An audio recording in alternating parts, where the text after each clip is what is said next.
Welcome to the Follow the Leaders podcast, where we get a glimpse into the minds and lives of exceptional leaders and hear about their experiences, insights, and strategies for success. On today's episode, we'll hear from one heart-centered, effective leader and hear about their wisdom and perspective. So get ready to follow along. Welcome back to the show. Today, I am joined by the leader of an iconic institution here in Madison, Wisconsin, and I am very excited for this conversation. I'm joined today by Tristan Straub. Tristan is the general manager of Big Top Events, overseeing the daily operations of Breese Stevens Field. Breese Stevens Field is an outdoor, multi-purpose stadium which hosts a variety of events from concerts, professional soccer, ultimate frisbee, and festivals, and is located just 8 blocks away from the Wisconsin State Capitol. If you live in Madison, you know it already. And if you don't live in Madison, get here and check it out. Tristan and his team do an amazing job there. Tristan transitioned into this role after 20 plus years working in culinary arts, most recently after a 10-year run as the executive chef for the Madison Mallards and Big Top Events. Another iconic Madison institution, the Mallards. Tristan is originally from Philadelphia, but he has been a happy transplant living in Madison since 2005. Congratulations on all of your success and impact, Tristan, and welcome to the podcast. Thank you so much. Happy to be here. So I first want to thank you for taking time to talk with me right now. I have to imagine that you are sitting at the very beginning of a wildly busy season for your work. So thank you. Thank you for taking the time to chat with me. I'd love if you could start by just telling us a bit about what your work looks like overall as general manager of Breese Stevens. Yeah. So as the title says, I sort of manage generally throughout the day. Fair. Yeah. So my role is to kind of oversee everything that happens here and try to unify the soccer team with the concerts and our additional festivals, local teams as they come to practice on the field, lacrosse, soccer, high school football. It's really, I'm just here to be the glue and sort of the grease and make sure everything's running, the cogs are going, and everybody's happy all the time. Awesome. All right. So for people that aren't familiar, can you give kind of a picture of what the main uses of the stadium are, and then what are some of the sprinkling of other things that happen in between that are more one-off? Yeah, absolutely. So we host a professional soccer team, USL League One, Forward Madison FC, the Mingos. So they'll play 18 home games, hopefully more when we get to the playoffs and win the chip this year. That's right. So that's our primary, what we call tenant, their office here, and the team practices here every day, etc. Our second biggest thing is the concerts. We do a lot of national level touring acts. We'll get to 10, hopefully this year. Names like we have Willie Nelson coming up next week, Plant and Krause coming up a week and a half after that, Cage the Elephant, Hosier, Train. I've had such great acts as Steve Miller Band, Boston, Darius Rucker, Toby Keith. So that's the big part of our business here. That's super exciting. And then beyond that, the two major things are kind of sports uses. We partner a lot with local, either college or high school programs to do practice or some games here throughout the year. And then we host our own festivals, which is really the fun part where we just have an idea and try to see if it'll catch on with the public, I guess. Awesome. So can you take us through like a calendar year? And since it's an outdoor venue, so I would have to imagine that depending on the time of year, things look really different for your work. So could you just sort of paint the picture season by season of what's going on in your work specifically, and then also for your team?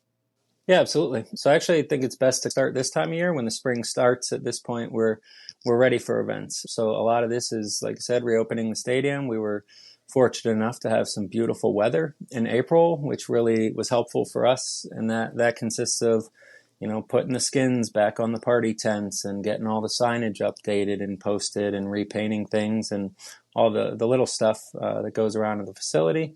And we'll start the Forward Madison FC team started about a month ago today, playing some home games, first concerts next week. And yeah, we're really in the meat of it. Starting next week, we'll have no less than 2 large events most weeks going through September, October, somewhere in there. The most of that happens in the June, July, August, obviously, as people are out of school, enjoying the warm weather when it happens here in Wisconsin. But it'll taper off a little bit as we get back into the fall, but we'll still be hosting games, a couple concerts, things like that.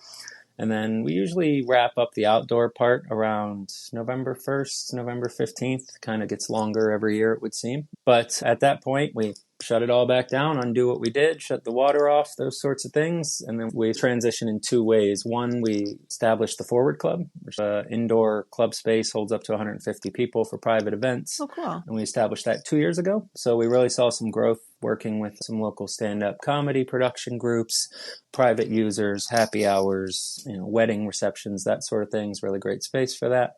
And then on the outside part, we transition into planning. So we take all the feedback and things that we hadn't had a chance to, for whatever reason, react to in real time throughout the year. And we address all those concerns that have come up from the public, and we really look inside. We host our planning meetings as soon as we can. And so this is an interesting time of year because a lot of the ideas for what's going to happen, next week or what has already happened in these Forward Madison FC matches were ideas that were thought of before Halloween last year. So it's really a long planning process of 5 to 6 months, which is unique. But during that, we're still sprinkling in events as we can. But that's really cool. So one of the areas of my work is that I'm a co-director of a summer day camp. And so obviously very different than what you do, but at the same time, it mirrors what you're saying, that like ideas that we're putting into place for our summer camp season, which starts in a few weeks, were thought of as last summer went on. And then we have to kind of create a storage container for ideas for next year because it takes so long there's a lot of moving parts. And so we have to think of things and then hold them to the side. So is that sort of similar for your work? Like you're taking notes as the season goes on and okay, next year this, next year that. And how do you sort of, manage that?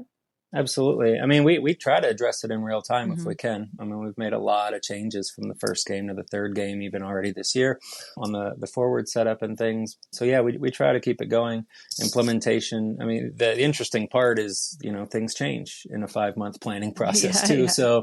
So there is kind of like this reinvestigation of the ideas before the implementation too. Do these still hold for, if it's not copy paste, if the events are different, schedule differs, etc. We try to give them a once-over audit before we start the implementation. But yeah, that's about it. Cool. Awesome. So what did your path look like to this point? We already mentioned that you came from the Mallards, which is a collegiate summer baseball team. If you don't live here, again, come check it out. It's so fun. The whole league is so fun. But fill us in on sort of what your path was to this leadership role. Yeah, my path, I think, is really interesting in the sense that I didn't necessarily want to be on it when I started. I started dishwashing at 16 years old back in Philadelphia at a little Jewish deli restaurant called the Hungry Rye on weekends throughout high school. And then I went to Penn State for a year. Things didn't go as planned that first year. And so I sort of transitioned back into the workforce to figure things out. Took a job as a dishwasher and infamously wrote on my application to that restaurant, anything but cook. I had just sort of seen a level of stress and things I didn't necessarily want to get into in high school. And so, I took a dishwashing job, and about 2 months in, the chef there, Pete, came to me and was like, I think you really would love to cook, really like to get you involved here. I said no, and he offered me more money and the opportunity after 30 days to go back to my old position with the same money if I didn't like it. And I fell in love immediately. I loved the daily challenge of myself, my whole family, as far back as anyone can remember, artists, painters, jewelers, bricklayers. I just decided to be the culinary artist, I guess, for a while. And so, it really made sense. And I really love this sort of culture. I've always been sort of an outgoing, peculiar human being. And so I really found a home to be myself in kitchens and kept that going. Moved here, was fortunate enough to move here within a couple weeks of Tori Miller taking over L'Etoile from Odessa Piper. And I sort of stumbled in with a handful of applications. And I remember having the flu, was sick. I just have no idea why he hired me. But it was great. Worked there for about a year and a half, transitioned out, worked Maple Bluff Country Club. I used to work at a Cajun restaurant, The Bayou. Used to work at Brickhouse Barbecue, some really great places. And then I decided to go back full time to school. As I had mentioned, that 1 year at Penn State didn't work out so well. I wasn't able to find a path that I was happy with. And I had this new career. So I did eventually go back and get my degree in rhetoric, communication arts, rhetorical studies, which I completed with honors. It was great here at UW. So cool. Transitioned to being a Badger. So in 2012, as I was looking at that, the current job I had wasn't really able to work with me in that going back to school full time. The Mallards were looking for their first ever executive chef, applied kind of on a whim, and got it. And it's been a blur ever since, but it's been Yeah. great. Another, I've been so lucky to land myself in jobs where I can be myself and be afforded some autonomy and things like that. And this company's been great for me in that respect. The GM position at Breeze became vacant a couple years ago, and conversations with some of the owners, Connor and Vern, they presented me with the opportunity to switch over into the GM role, and it seemed to make sense as the next step in my professional growth is to still continue to help lead that department, but just to move on into some other things and expand upon my resume, I suppose. So where do you get your creative cooking outlet now? I'd love to say at home, though my spouse would call me a fibber. No, I do like to get it at home or just kind of when I'm out and about, but it's actually, as strange as it sounds, it's been nice to take a step back from it and just sort of enjoy what other people are doing.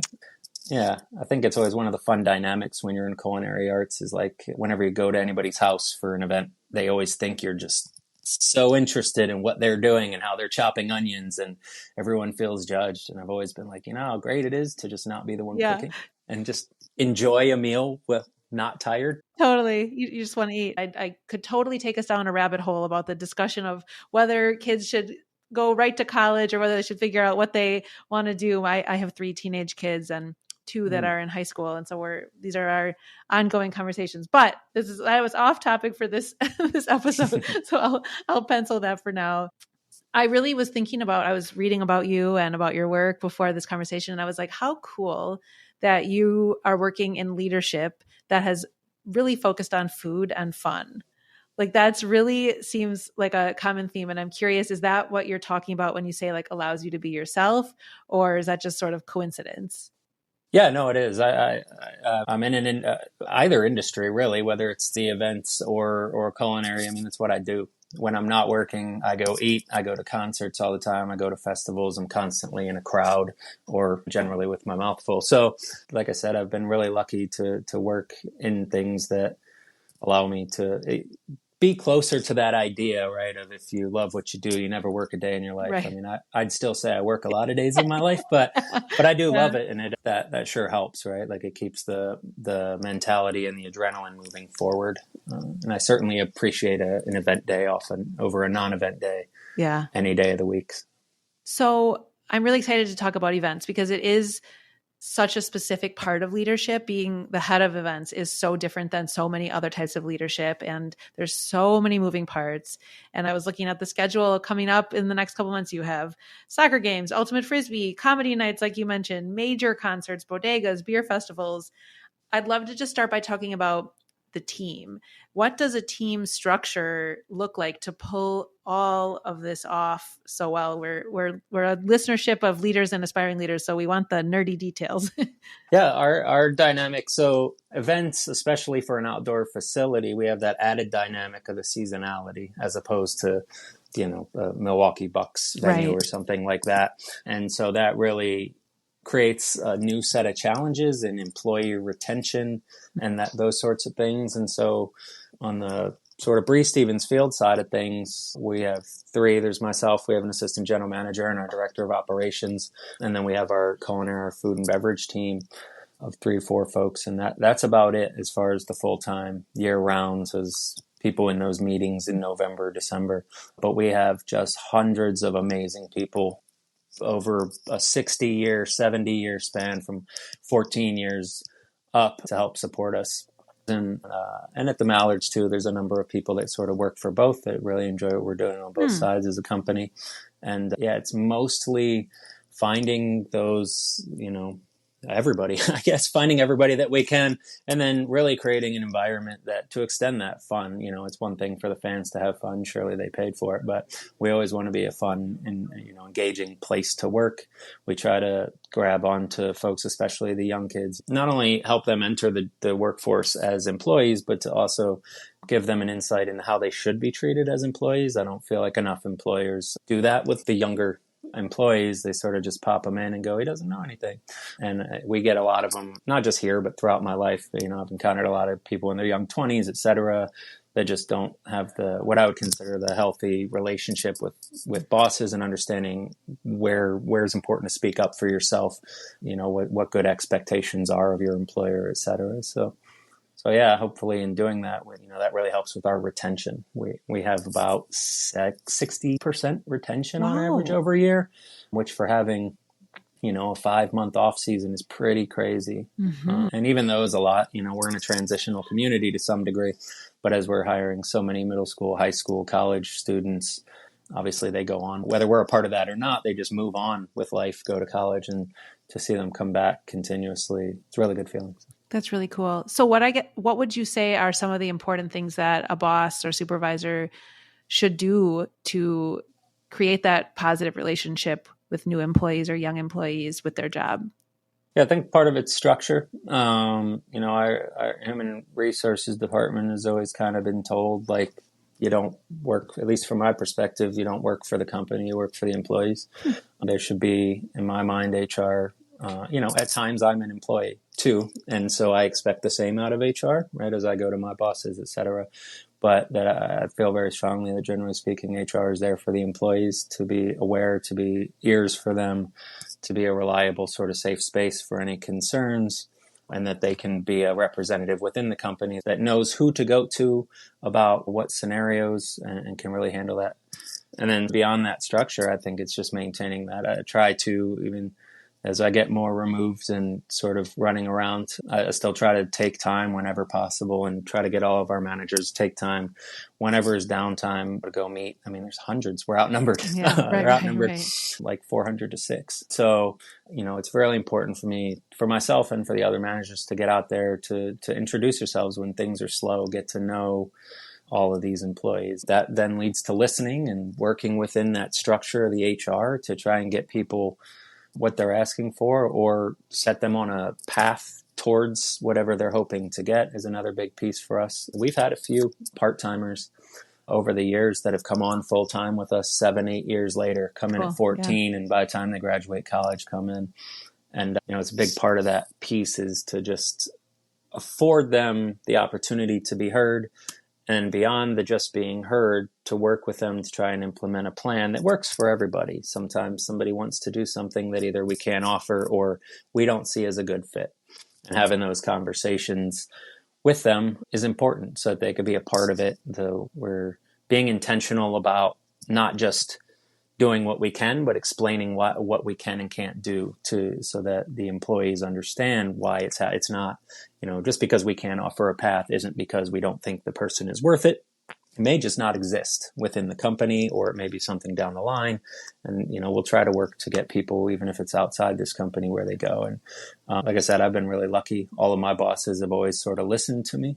And I haven't gotten everything I wanted, but I'm a rhetoric major. So the conversation continues. And I've always, as an employee, that's been super important to me. It's allowed me to figure out what I want and to have a better idea. I think I've always had a pretty good idea as an employee of what to ask for within the context of a specific business, and when to understand when I had outgrown a business or it had outgrown me. I haven't really encountered that, but that's certainly part of the puzzle. And so I think the listening piece, but the going back, applying what you've heard. Mm-hmm.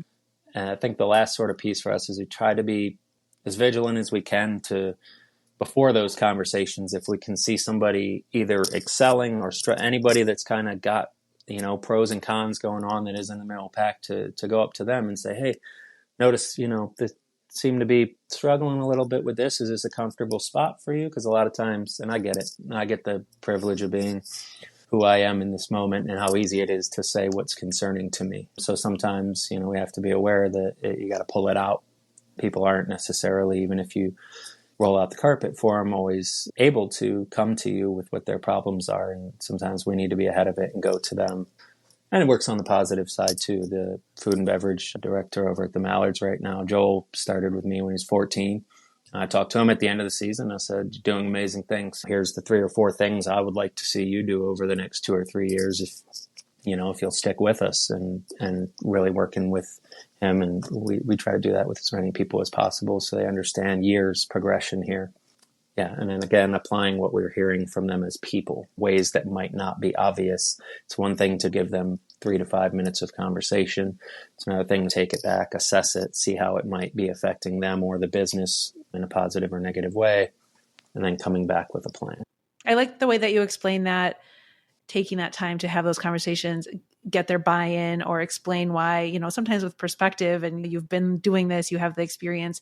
We can't always, a new employee might not see the big picture in the way that you might, but I would imagine that having those conversations really builds the definition, the team mentality, so that when you are having these huge events where you just need everybody to execute on that day, right? Like that's, I think what's unique about putting on events, huge programs that have like a big flashpoint, it all has to come together. That's not the point to bring up, well, we should do this differently. Like everybody just has to execute the plan on those days. So I would imagine that you taking the time to build these relationships outside of those moments gets everybody on board to pitch in on that day. So I kudos to you, because it does take a lot of extra work to build those relationships and make sure that everybody is heard so that they do come together, but is what keeps everybody moving in the same direction on event day. Yeah. So you were explaining that you have the full-time staff, and then it sounds like there's managers that probably take care of different aspects of the programming. And then all of these either seasonal or part-time employees that come on at different points of the year. I'm curious if you have any advice or systems that you use when you are doing like en masse hiring and sometimes letting people go if they're not the right fit. That has to happen, I would imagine, for your role quickly and efficiently, but you want to do it well. So I'm curious, like, how do you balance, okay, we suddenly need 400 people that are going to show up in a month, how do you manage that process? Yeah. I mean, it starts with that, trying to keep the ones we have. It's easier, it's cheaper, the training. So as we try to keep that number growing every year, and we're in a really good spot there. That's the big piece. So we always start there. I mean, it moves up, but I'll probably reach out to employees to return in December. Really getting ahead. I mean, most people, at least at the returning stage, kind of know. The new employee part is a little bit trickier, especially since most people, I'd imagine, are applying for jobs that they need now, not jobs that they need 4 or 5 months from now. And so I think that a lot of the success comes from announcing what it is. And what it is we're not going to be your first thing. We understand that. We entertain that right up front. The benefits to us are that we're not your major thing. We're going to be flexible as long as we're honest in communicating. We're extremely flexible. We're a good spot, especially for people, teachers, people that are transitioned through the summer, students, obviously.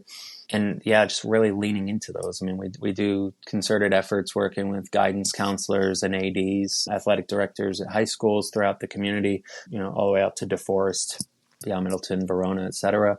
And yeah, we just lean into the fun and that we're an extra thing. I mean, the market outside of us, right, with the DoorDashes and the Postmate, like Instacart, there's so many different ways for people to grab extra money on their own.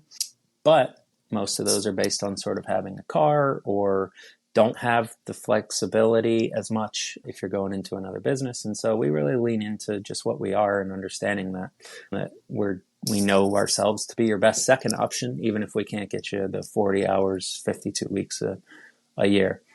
And then beyond that is a lot of word of mouth and relationships and people referring each other because they thoroughly enjoy the games, or their niece used to work here and recommended it. A lot of that as well.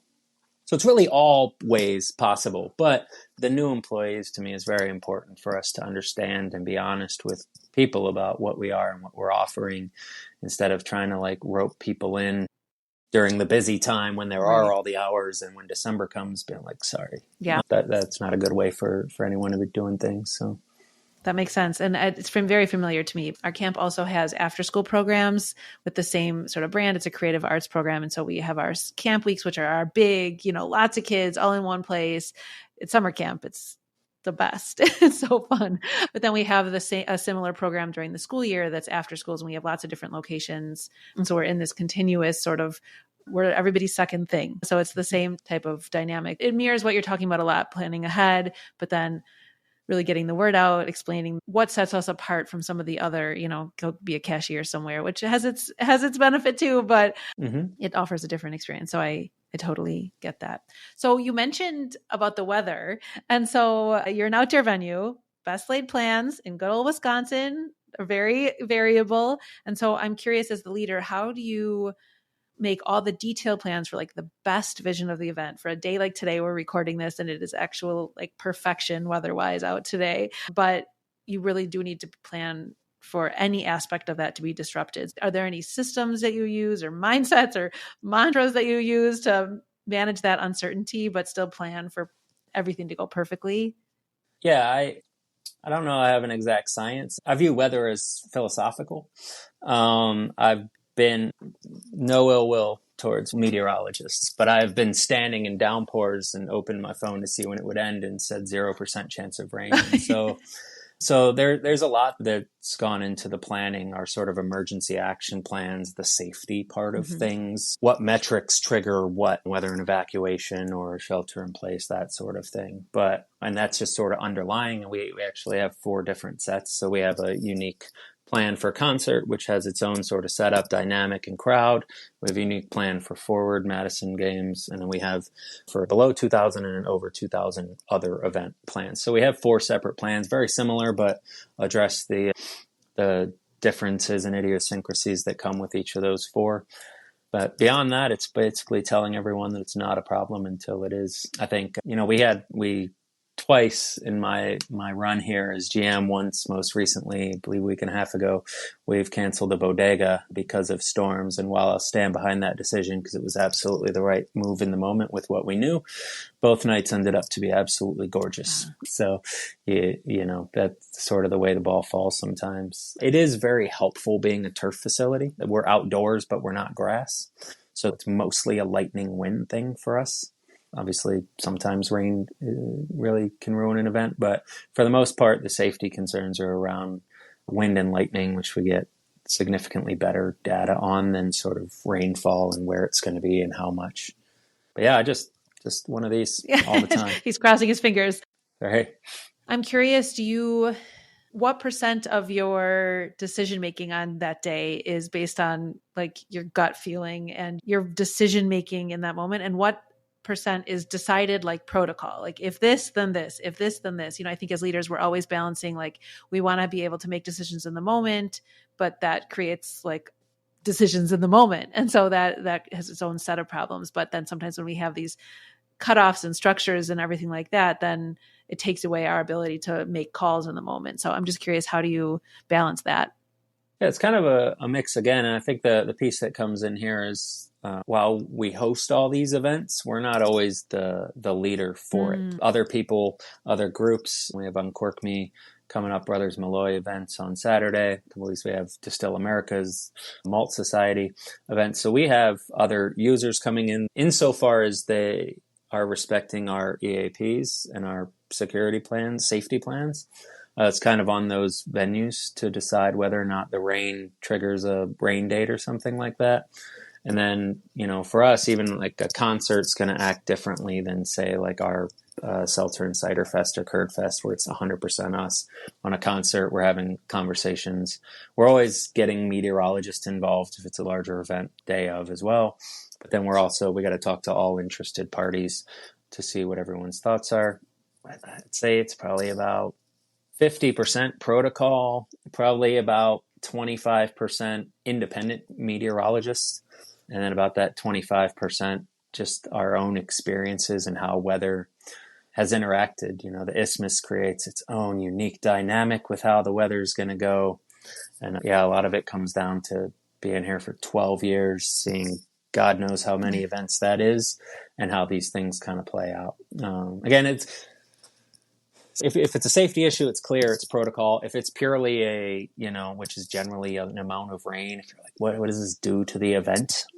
That's where we're mostly into the feel and meteorologists. But we rarely kind of do rain dates. Our Festival Foods Like the Isthmus event does come with a rain dates, and obviously that's a bit more impactful as we're trying to set things ablaze in the sky. The rain has a different impact than a curd festival where cheese might be a little wet, but right.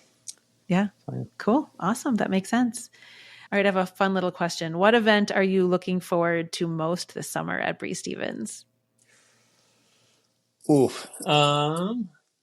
I want to leave the concerts out of it just because I'm an easy one for concerts. I love live music with all my heart. Well, maybe I'm not fully going out of concerts. Festival Foods Like the Isthmus, I think, has become my favorite event since taking over this role, or the one I get most excited for. It just is really the most eclectic sort of crowd and group, and just it feels like the most community central. Like that's a huge part of our business and always a drive, but I just love the crowds. I also get to pick the bands, so maybe there's a little bit Okay. with some other people's thoughts on it. But yeah, that event, it just really grabs. It feels the most hyper local to me. I live on the Near East Side of Madison, not too far from Breese Stevens Field.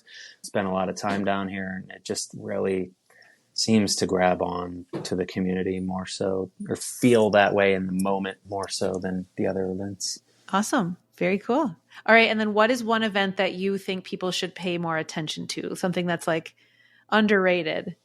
I think the Forward Madison matches, honestly, I think it's a kind of a weird thing to say because they do a great job with their marketing and everything. But there's a lot of people in Madison that still kind of have no idea what's going on here at Breese from that perspective, that don't know that we have a team here, that don't know that there's multiple opportunities, again, at least 18 a year to come out and see it. And I remember infamously, I don't know if I should say this, but I'm going to. We had Bobby Portis out last year from the Bucks, and he was amazing. And I remember sort of escort him out, and he just kind of turns around, shakes my hand, and he was like, "This was an amazing amount of fun. I wish I'd have known what it was before I showed up, and I probably would have stayed longer." But he had to go, and I was like, Come back. Yeah, absolutely. Yeah, I'll drive you to the airport later. But I think there's still somehow that piece. I think that's the hidden gem. I think enough people know we do concerts and Curd Fest and things like that at this point. But cool. Well, I probably also shouldn't admit this, especially not this week, but I'm an Indiana Pacers fan, and so I'll excuse the Bobby Portis reference, especially given the outcome of the series. But awesome, very cool. So, if we were to back up before your career started, what was young Tristan like? I know you mentioned a little bit about that, but do any examples come to mind of how you gravitated towards leadership? You mentioned that you didn't think you were going to be on this path. What did you think you were going to do? That's the easier one, so I'll start there first. I actually went my whole life, I wanted to be a radio personality. Again, my love for music and growing up listening to local Cousin Ed and things on the rock radio, or even like seeing what was happening with Howard Stern, and just I loved radio personalities. So that's what I went to school for, communication arts. And I was on the production side originally when I went to Penn State to pursue that.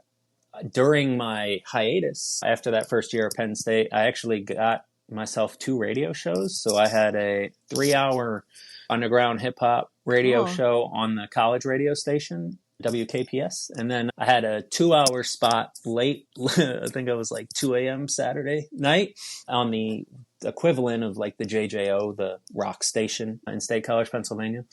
And so it was really fun. I'm so glad I did it, but it showed me that is absolutely not what I want to do. And maybe I jumped too quickly, but there were some different politics at both. Like it was cool to sort of have that official radio studio and then the college radio. Loved them both, but decided either way I wasn't going to be happy with the politics sort of long term. So that's what I set all of my eyes on until it didn't sort of work out that way.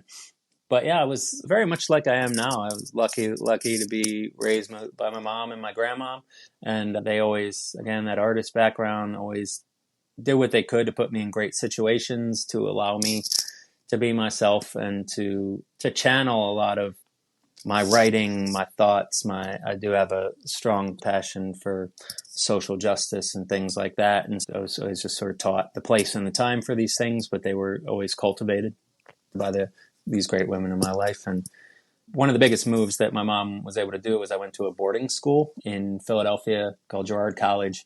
It's a pretty amazing school. It's about 170 years old at this point, but it's only for academically you have to test in, but you have to be from a single parent family or no parent family, and you have to reside under the poverty line. And so there's no tuition paid. You can't pay tuition to go there. Oh. Really great college prep school. But very necessarily is that sort of single parent poverty dynamic.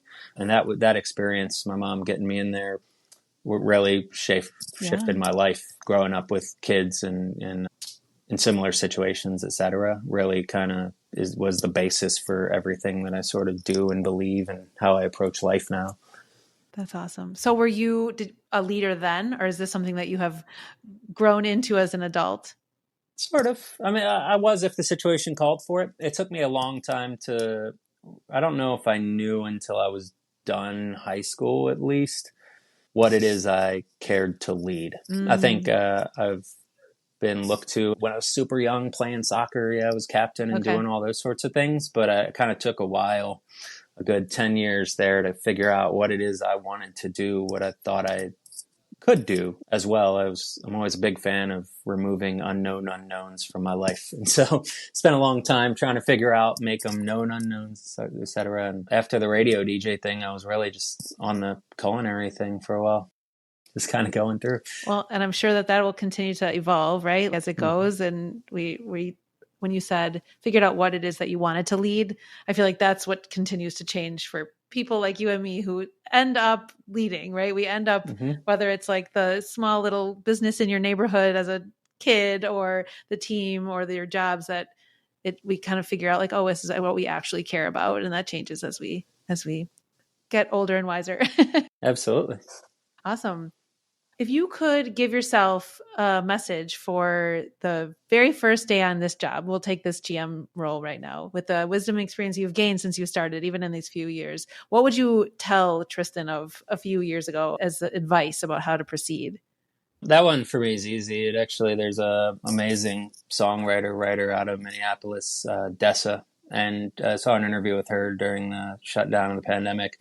And she brought forth this concept of sufficient bravery, and that she challenges herself daily to be sufficiently brave. And so I have grabbed onto that in a lot of my meetings with people that I'm leading, friends, and that's become my thing that I still tell myself and would absolutely tell myself early on is be sufficiently brave. And I think the dynamic there is being brave enough to trust yourself and know that you know what you're doing, but also the sufficient part is like, we don't need to fight lions if we don't need to fight lions. Right. We don't need to go thrill seeking, but just make sure that we're slightly uncomfortable all the time is kind of my mantra and the thing I go on. That feeling in your stomach of like, what did I get myself into? And then you're like, okay, keep going. You're at your growth edge then. I love that. Yeah. I think that's an important thing we try, as we talk about another thing to teach employees how to be employees is like, you can do this. And not only do we need you to do it, but you need you to do it for your own growth, to get your own level of confidence. And it's that confidence piece that's so often when people come in their early 20s or something, it's just like, man, who broke you? Let's get this back up. You're completely capable of doing this. In fact, you're capable of doing more. So as soon as you get on board here, we can all grow. Yeah. I love that. That's great. I have a few last wrap-up questions to ask you that are a little more rapid fire. So I'm listening to you. You have a very relaxed vibe, but you manage a huge operation. And so I'm really curious, do you have one tool or strategy that you used for being organized and effective through all of the many things that you are doing, like whether that's a tech or paper? How do you stay organized and keep all of these balls in the air? Yeah, a lot of auditing. I probably have 7 different notebooks within 14 inches of me right now. But then I synthesize them into a list, no less than every 72 hours to make sure that I'm not getting behind on things for myself or for others, that I'm following up on things. That's really the biggest part. Notebooks and auditing. I think the notebook is also great, but I had to set a series of audits. I set a weekly audit to make sure all my calendars are set. I set a separate weekly audit to make sure that I've gone through my notebooks. I set a separate one for my emails to just make sure nothing weird happened. Didn't accidentally hit one on my phone that says red and it wasn't. Yeah, I swear by audits. And if I don't need them, it is so amazing to just take it off the calendar and be like, 20 free minutes for me. So these are scheduled audits that you have in your calendar that you protect the time. When you make your lists, everything's on paper? For the most part. Unless it's not possible. I love technology and I'm a really good speller, but my iPhone really likes to change a lot of my words. Okay. And when I'm writing something really quick, I just can't have that. Yeah, fair enough. Do you have a favorite book or podcast or resource that you would recommend to someone who's looking to follow a similar path to you? I didn't mention this, but a huge part in my transition from dishwasher, maybe going back to Penn State, and the cook was somebody handed me I still don't know who it is. Actually, some random person showed up at this restaurant and dropped off at the host a copy of Kitchen Confidential by Anthony Bourdain. And that was it for me. Just kind of, again, I keep coming back to, it's really important for me to kind of be my own weird self. Yeah. And it kind of showed me that it was an industry in which I could. I don't know if it still holds. I wish I had more sort of go-to resources. Again, for me, I'm grabbing it from everywhere. Musicians, cooks, whoever. Awesome. Very cool. Does anyone come to mind that you could shout out who believed in your leadership abilities before maybe even you did? Yeah, I think a lot of people, but I'll actually go to my current boss man, Connor, because I think it was probably my third year. I got my little employee review as these things go. And he asked me, he's like, how do you think you did? And I was like, I think I did pretty good. Now I'm just running off a list of things I want to change because that's where my brain goes. And he's like, whoa. Sell yourself to me. Go back. Act like you're applying for your job. You got it. But tell me more. Tell me more about where this business was when you showed up and where it is today and blah, blah, blah. And that was a really impactful conversation for me. It's one thing that, again, I'm confident now. I try to be brave. And I kind of was at the time, right? Like if anybody had questioned it, but I hadn't taken the time to tell anybody else. I had never just gone about telling other people what great things I was doing. Yeah. And that is important. That's really, for me, it's the piece that means to me that I believe it. I can talk myself into whether or not I believe it. But once I start saying it to other people is really an impactful moment for me to get it out of myself and into the world. And when people respond positively, that's even the cherry on top. And so, I'm going to go with Connor. Awesome. Very cool. I love that. All right. My last question for you is if you had a day off, totally off, you could do no auditing, no lists, no nothing. You could accomplish nothing. What is one activity that you would do and one place you'd go to get something to eat? In real life, it's going to be a concert and either Chicken Licks or Fairchild. Okay. But hopefully very soon I will find myself on a hot air balloon. It's sort of like a bucket item list that seems doable. Yeah. And I just need to get there. So hopefully by the end of the year, I will have taken a day off to eat perhaps a baguette up in a basket in the sky. Well, I love that. When you do, send us a picture and we'll post it and reshare your episode then. We'll say mission accomplished. Now you have an accountability team, all of our listeners. I love it. That's great. Well, Tristan, thank you so much for joining me today and sharing all of your expertise and your knowledge and inside look into the iconic Breese Stevens. Where can listeners find out more about you, about all of the amazing things that you and your team have going on? Hit us with the contact information and we'll drop it in the show notes. Yeah, absolutely. Most of our stuff is www.breesestevensfield.com. We got nice little bios about the rest of our team here. So you can learn about Dave and Chris and Trig and Peter and all those folks and all of our events and also all the things to do or don't do when you arrive at Breese Stevens Field. Okay. All right. Awesome. Well, we will link that all. Thank you again for joining me. I really enjoyed our conversation and learning all about you. And to all the listeners, thank you for following along. We'll be back next time with another inspiring interview. Thanks so much. Follow the Leaders is produced by Lit Path Studios and music is by Shane Ivers. You can hear more about this show and all the other podcasts at Lit Path Studios by going to www.litpathstudios.com.